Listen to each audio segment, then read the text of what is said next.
Welcome to Not Milk Never Milk. Subscribe if you're lactose intolerant. You begin by inserting the image as the slide background so layout and text stay editable.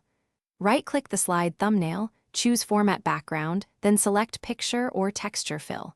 Click Insert and pick from File, navigate to the folder and open the image.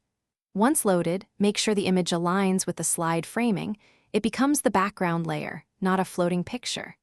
This method keeps placeholders functional and avoids covering content, so you can proceed to refine scale, transparency, and placement in the next steps.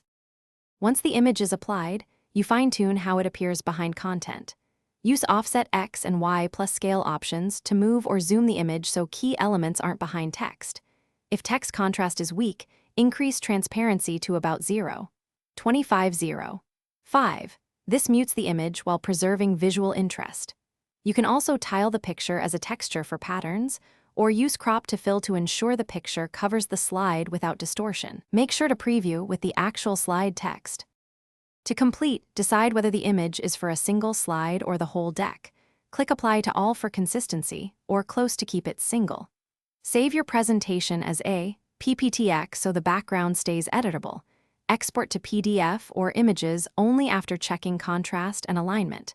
If the picture looks pixelated, swap in a higher DPI file or reduce scale to avoid visible blur.